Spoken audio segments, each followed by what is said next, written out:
আমরা এখন আছি বাংলাদেশ মিলিটারি মিউজিয়ামের সামনে। আমার দেখা বাংলাদেশের সবচেয়ে আধুনিক এবং প্রযুক্তি নির্ভর জাদুঘর হচ্ছে সামরিক জাদুঘর। যেখানে ইতিহাসের চাকা ঘুরে গেছে পলাশী যুদ্ধ থেকে শুরু করে গৌরবময় মুক্তিযুদ্ধে।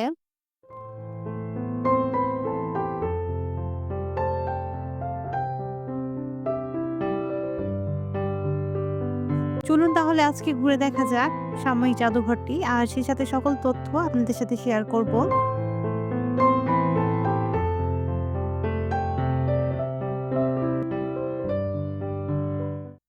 হ্যালো ভিউয়ার্স, আসসালামু আলাইকুম। আশা করছি আল্লাহ তাআলার অশেষ রহমতে সবাই অনেক ভালো আছেন এবং সুস্থ আছেন। আমরাও আলহামদুলিল্লাহ ভালো আছি এবং সুস্থ আছি। আজকে আমরা চলে এসেছি বাংলাদেশ সাময়িক জাদুঘরে। আজকে আপনাদের সাথে আমিও ঘুরে দেখব এই সাময়িক জাদুঘরটি, আর কোথায় কি আছে সবকিছু ডিটেইলস আপনাদেরকে জানাবো। বাংলাদেশ সামরিক জাদুঘরটি বিজয় সরণিতে অবস্থিত। চাইলে আপনারা সিএনজি ক্যাব যেকোনো কিছুতেই যেতে পারেন। আর মেট্রো রেলে করে গেলে বিজয় সরণি স্টেশনে নামতে হবে। সেখান থেকে ওয়াকিং ডিসট্যান্স মাত্র ৫ মিনিট। প্রথমেই গেটে টিকিট কাউন্টার রয়েছে। সেখান থেকে ৳১০০ মূল্যের একটি টিকিট কেটে ভিতরে প্রবেশ করতে হবে। আর এটা হচ্ছে এন্ট্রান্স পয়েন্ট। এন্ট্রান্স পয়েন্টে চেকিং শেষ করে তারপর আমরা ভিতরে ঢুকেছি। এই জাদুঘরটি প্রতিদিন সকাল ১০টা থেকে শুরু করে সন্ধ্যা ৬টা ৩০ পর্যন্ত খোলা থাকে। আর সেই সাথে শুক্রবারে দুপুর ৩টা থেকে শুরু করে ৭টা ৩০ পর্যন্ত ওপেন থাকে।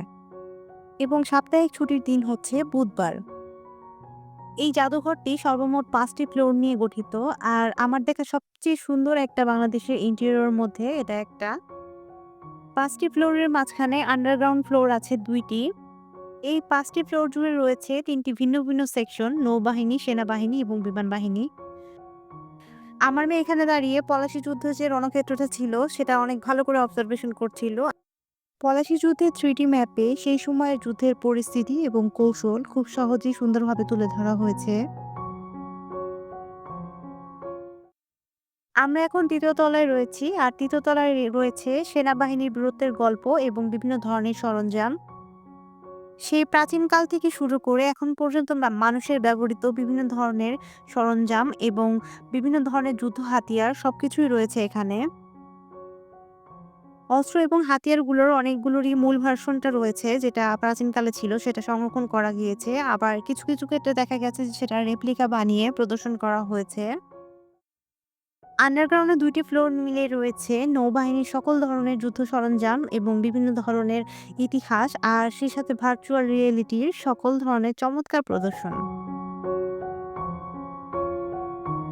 আমার ছোট ছেলেটা অনেকক্ষণ ধরে প্যাম্পার করছিল, আর ওকে নিয়ে আমরা খুব ভালো করে একটা ঘুরে দেখতে পাইনি। যতটুকু ঘুরেছি আপনাদের সাথে ভিডিও ফুটেজগুলো শেয়ার করছি। আমি যেহেতু ট্রাভেল ব্লগার না, তাই খুব সুন্দর করে আপনাদের কাছে সবকিছু প্রেজেন্টেশন করতে পারব না। যারা ট্রাভেল ব্লগার তারা খুব সুন্দর করে যেকোনো কিছু ঘুরিয়ে দেখাতে পারে আর প্রদর্শন করতে পারে। আমার যতটুকু পসিবল হচ্ছে আমি ট্রাই করছি। আশা করছি আপনারা সবাই ক্ষমা সুন্দর দৃষ্টিতে দেখবেন। এখানে রয়েছে ইস্ট ইন্ডিয়া কোম্পানির কামান, যা আমাদের অতীতের ইতিহাসকে মনে করিয়ে দেয়।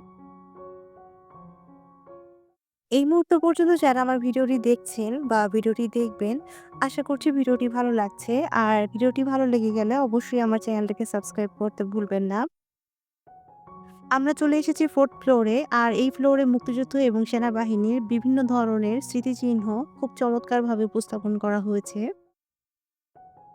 মুক্তিযুদ্ধের সর্বাধিনায়ক আতাউল গনি ওসমানীর ব্যবহৃত একটি জিপ রয়েছে এই ফ্লোরে।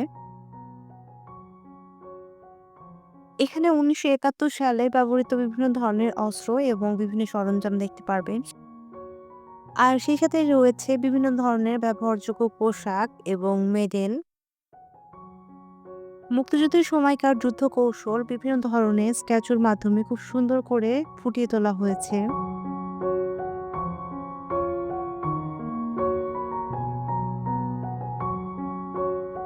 এখানে আপনারা যে মোটরসাইকেল দেখতে পাচ্ছেন, এটা কোনো সাধারণ মোটরসাইকেল না। এটা সুজুকি ৭২০ সিসির মোটরসাইকেল, যা আমাদের দেশে বিরল এবং সেনাবাহিনীর ব্যবহারযোগ্য একটি মোটরসাইকেল। কেননা আমাদের বাংলাদেশে সিসি লিমিট ১৫০ পর্যন্ত।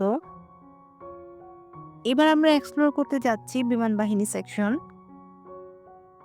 এই ফ্লোরে প্রবেশ করে আপনার উপরের দিকে চোখ চলে যাবে আর সেই সাথে আপনি দেখতে পারবেন বিমান বাহিনীর বিভিন্ন সময়ে যুদ্ধক্ষেত্রে ব্যবহৃত বিভিন্ন ধরনের মডেলের বিমান।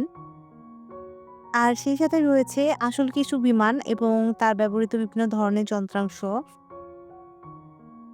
এই সেকশনে তুলে ধরা হয়েছে মুক্তিযুদ্ধের সময় বিমান বাহিনীর বিভিন্ন ধরনের অপারেশন এবং বিভিন্ন ধরনের কৌশল। আমাদের বাচ্চা অনেক প্যাম্পার করছিল, তাই আমরা নৌবাহিনী সেকশনটা দেখে আসতে পারিনি। নিচে আর যাওয়া হয়নি আন্ডারগ্রাউন্ড ফ্লোরে। বের হয়ে এসে পড়েছি। আজকের ভিডিওটা যদি ভালো লেগে থাকে তাহলে ভিডিওটাতে প্লিজ লাইক দিবেন। আজকের মতো এখানেই বিদায় নিচ্ছি। দেখা হবে নতুন কোনো ব্লগে। সেই পর্যন্ত সবাই ভালো থাকুন এবং সুস্থ থাকুন। আল্লাহ হাফেজ। আসসালামু আলাইকুম।